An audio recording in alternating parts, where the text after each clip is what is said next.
eventually led me in conflict with my own belief system and have pushed me increasingly left. And I keep sliding left.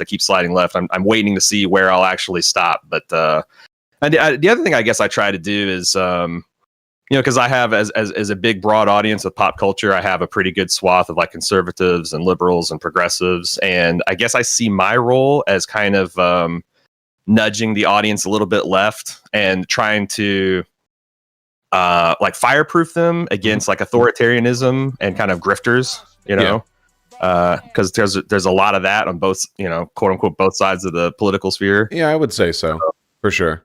Yeah.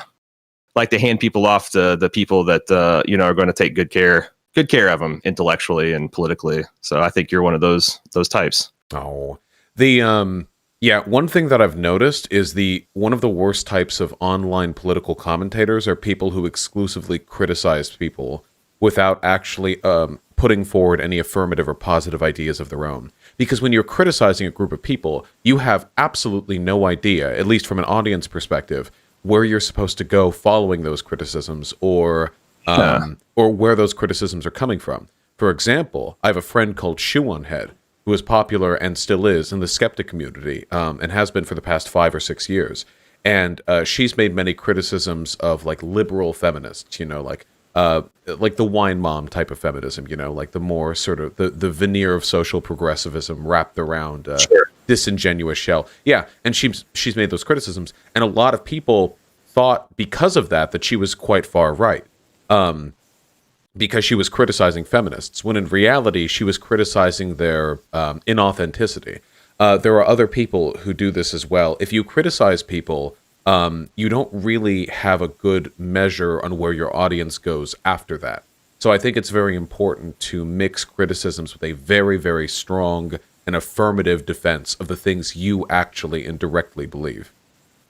Yeah, no, I totally agree, because otherwise, you could radicalize people, and it's very easy once people are radicalized to go down some pretty dark paths. It's like it's easy. I feel like there's a lot of people you can watch, and it's like, well, what's the next step? And it's like, revolution, and yeah, that's pretty scary, because you're really rolling the political dice when it gets to that point. And it's also an indication of intellectual, I think, laziness as well.